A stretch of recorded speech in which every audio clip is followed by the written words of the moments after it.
വ്യാപാര മേഖലയിൽ ചൈനയും അമേരിക്കയും രണ്ട് പ്രധാനപ്പെട്ട ശക്തികളാണ്. ഇരു രാജ്യങ്ങളും തമ്മിലുള്ള സാമ്പത്തിക ബന്ധം നാളുകളായി ശക്തമായ മത്സരങ്ങളിലൂടെ കടന്നു പോവുകയാണ്.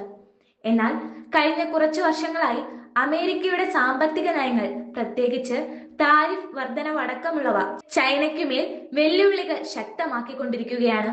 അമേരിക്കയുടെ ഈ നിലപാട് ഉപഭോക്താക്കളിലും ഉൽപാദന മേഖലയിലും വലിയ രീതിയിലുള്ള പ്രത്യാഘാതം സൃഷ്ടിക്കുമ്പോൾ ചൈന അതിനെ എങ്ങനെയാണ് കൈകാര്യം ചെയ്യുക എന്നത് വലിയ ചർച്ചയായിരുന്നു.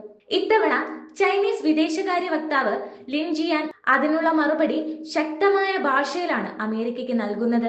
അമേരിക്ക സ്വീകരിക്കുന്ന വ്യാപാര സമ്മർദ്ദം, ഭീഷണി അല്ലെങ്കിൽ ബലപ്രയോഗം എന്നിവ ചൈനയെ വഴിമാറ്റാൻ പ്രേരിപ്പിക്കില്ലെന്നും ആവശ്യമായ മാർഗത്തിൽ അവസാന നിമിഷം വരെയും ചൈന പോരാടുമെന്നും അദ്ദേഹം വ്യക്തമാക്കുന്നു. ഈ പ്രസ്താവന ചൈനയുടെ പൊതു നിലപാടിന്റെ പ്രതിഫലനമായും ഒരു മുന്നറിയിപ്പായും വ്യാഖ്യാനിക്കപ്പെടുന്നുണ്ട്. ചൈനയുടെ ഈ നിലപാട് മുൻകാലങ്ങളിൽ ഉണ്ടായിരുന്ന സമീപനങ്ങളെ അപേക്ഷിച്ച് കൂടുതൽ ശക്തമാണ്. ഇപ്പോൾ അവർ സ്വീകരിക്കുന്ന നയം സ്വയം പ്രതിരോധിക്കാൻ ഏതറ്റം വരെയും പോകാൻ തയ്യാറാണെന്നതിന്റെ അടയാളമാണ്. ചൈന നേരത്തെ തന്നെ പല അവസരങ്ങളിലും ആഗോള സമാധാനത്തിനും വ്യാപാര സ്വാതന്ത്ര്യത്തിനും വേണ്ടി ഉറച്ച നിലപാടുകൾ സ്വീകരിച്ചിട്ടുണ്ട്. എന്നാൽ ഇപ്പോൾ അമേരിക്കയുടെ നിരന്തര സമ്മർദ്ദങ്ങൾ മൂലം സ്വീകരിക്കേണ്ട സാഹചര്യം നിർബന്ധിതമായിരിക്കുകയാണ്. അമേരിക്കയുടെ 20% താരിഫ് വർധനവ് ചൈനീസ് ഉൽപ്പന്നങ്ങൾക്ക് വിപണിയിൽ നിർണായക ബാധ്യതകൾ സൃഷ്ടിക്കുന്നതാണ്.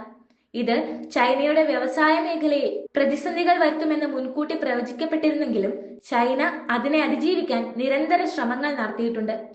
ലോകത്തെ തന്നെ ബാധിച്ച കൊറോണ മഹാമാരിക്ക് ശേഷം സാമ്പത്തിക മേഖല അതിന്റെ തകർച്ചയിൽ നിന്ന് മോചിതമാകാൻ ശ്രമിക്കുമ്പോൾ അമേരിക്കയുടെ ഇത്തരം നയങ്ങൾ വ്യാപാര ബന്ധങ്ങൾ കൂടുതൽ അകറ്റിപ്പറത്തുന്നു. ഇരു രാജ്യങ്ങളും തമ്മിലുള്ള നയപരമായ പ്രശ്നങ്ങൾ കൂടുതൽ ആഴത്തിലാകുമ്പോൾ ചൈനയും അതിനോട് പ്രതികരിക്കുകയാണ്.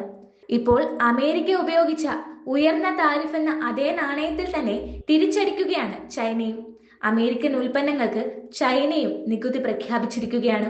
അമേരിക്കയുടെ പ്രധാന കാർഷിക ഉൽപ്പന്നങ്ങൾക്കാണ്, അതും ഇതുവരെയും തീരുവ ചെലുത്താതിരുന്ന കാർഷിക ഉൽപ്പന്നങ്ങൾക്കാണ് ചൈന തീരുവ പ്രഖ്യാപിച്ചിരിക്കുന്നത്. ഇത് അമേരിക്കയെയും സമ്മർദ്ദത്തിലാക്കുന്നുണ്ട്. അതുകൊണ്ട് തന്നെ ഇപ്പോൾ ലിൻ ജിയാൻ പുറത്തിറക്കിയ പ്രസ്താവനയ്ക്ക് പ്രാധാന്യമേറുകയാണ്. ലിൻ ജിയാന്റെ പ്രസ്താവനയിൽ രണ്ട് പ്രധാന വിഷയങ്ങളാണ് ചർച്ച ചെയ്യുന്നത്. ഒന്നാമത്തേത് ചൈന സമ്മർദ്ദത്തിന് വഴിമാറില്ല എന്ന ഉറച്ച നിലപാട്. രണ്ടാമത്തേത് ആവശ്യമെങ്കിൽ അവസാന നിമിഷം വരെയും പോരാടാൻ അവർ തയ്യാറാണെന്ന പ്രഖ്യാപനം. ഇതിന്റെ അർത്ഥം സാമ്പത്തിക തലത്തിലോ കൂറ്റൻ വ്യാപാര അതിക്രമങ്ങളിലോ ചൈന തലയിടില്ല, എന്നാൽ അവരുടെ താല്പര്യങ്ങൾ സംരക്ഷിക്കാനുള്ള ശക്തമായ നടപടികൾ സ്വീകരിക്കുമെന്നത് തന്നെയാണ്. വ്യാപാര യുദ്ധത്തിൽ ചൈനയും അമേരിക്കയും നേരത്തെ തന്നെ ഒന്നിലധികം തവണ നേർക്കുനേർ വന്നിട്ടുണ്ട്. 2018-2019 കാലഘട്ടത്തിൽ ചൈനയ്ക്കെതിരെ അമേരിക്ക ഉയർത്തിയ നിർബന്ധിത വ്യാപാര നിയന്ത്രണങ്ങൾക്കുള്ള മറുപടിയായി ചൈനയും പല സംരക്ഷണ നടപടികളും കൈക്കൊണ്ടിട്ടുണ്ട്. ഈ നീക്കങ്ങൾ ആഗോള സമ്പദ് വ്യവസ്ഥയെയും വിപണികളെയും ഏറെ ബാധിച്ചതിനാൽ ഇരു രാജ്യങ്ങളും ഒരു കരാറിലേക്ക് എത്താൻ ശ്രമിച്ചെങ്കിലും പലതവണയും അത് പരാജയപ്പെട്ടു. ഇപ്പോൾ ലിൻ ജിയാന്റെ പ്രസ്താവനയിലൂടെ ചൈന വീണ്ടും ലോകത്തിനൊരു സന്ദേശം നൽകുകയാണ്. അതായത് ഒരു അന്താരാഷ്ട്ര വ്യവസ്ഥയ്ക്ക് വിധേയമായ രീതിയിലാണ് ചൈന പ്രവർത്തിക്കാൻ ആഗ്രഹിക്കുന്നത്. എന്നാൽ അതിനെ സമ്മർദ്ദത്തിലാക്കി വഴിമാറ്റാൻ ആർക്കും സാധിക്കില്ല.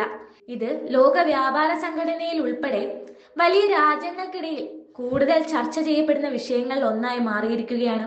ലിൻ ജിയാന്റെ പ്രസ്താവന ആഗോള വ്യാപാര മേഖലയിലും രാഷ്ട്രീയ സാമ്പത്തിക ബന്ധങ്ങളിലും വലിയ പ്രത്യാഘാതങ്ങൾ സൃഷ്ടിച്ചിരിക്കുകയാണ്. ചൈനയുടെ സാമ്പത്തിക വളർച്ചയും ആഗോള വിപണിയിൽ അതിന്റെ സ്വാധീനത്തെയും തകർക്കാൻ വേണ്ടിയുള്ള ഏതെങ്കിലും നീക്കങ്ങൾ വരുമ്പോൾ അതിനുള്ള ശക്തമായ മറുപടി നൽകുമെന്നതാണ് ഈ പ്രസ്താവനയിൽ പ്രതിഫലിക്കുന്നത്. അമേരിക്കയും ചൈനയും തമ്മിലുള്ള വ്യാപാര യുദ്ധം ദീർഘകാലത്തേക്ക് നീണ്ടാൽ അതിന്റെ ആഘാതം ഇരു രാജ്യങ്ങൾക്കുമിടയിൽ മാത്രമല്ല, ആഗോള സമ്പദ്ഘടനയെ തന്നെ ശക്തമായി ബാധിക്കും.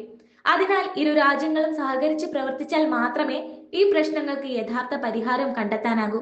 എന്നാൽ ഈ വിഷയത്തിൽ ഇനിയുള്ള ചർച്ചകൾ എങ്ങനെ മുന്നോട്ടു പോകുമെന്നത് പ്രവചിക്കാനാകില്ല. ചൈനയുടെ ഈ പ്രസ്താവന അമേരിക്കയെ പ്രതിരോധ നിലയിലേക്ക് തള്ളിവിടുമോ അതോ ഇരുവരും ധാരണയിലേക്ക് എത്തുമോ എന്നത് കണ്ടറിയേണ്ടതാണ്. ഈ പ്രശ്നം അന്താരാഷ്ട്ര തലത്തിൽ വ്യാപകമായാൽ അതിന്റെ പ്രത്യാഘാതം മറ്റു രാജ്യങ്ങൾക്കും നേരിടേണ്ടി വരും.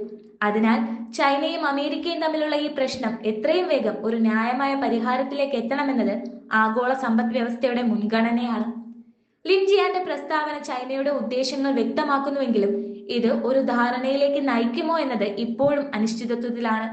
ഇരു രാജ്യങ്ങളും പരസ്പര ആശയവിനിമയം നടത്തുകയും ആവശ്യമെങ്കിൽ നയപരമായ ചർച്ചകൾ നടത്തുകയും ചെയ്യുന്നത് ലോക സമ്പദ് വ്യവസ്ഥയ്ക്ക് കൂടുതൽ ഗുണകരമായിരിക്കും. അതുവരെ ചൈനയുടെ ഈ പ്രഖ്യാപനം ഒരു മുന്നറിയിപ്പായും അതിന്റെ പ്രതിരോധ നയത്തിന്റെ ഭാഗമായും കണക്കാക്കേണ്ടിയിരിക്കും.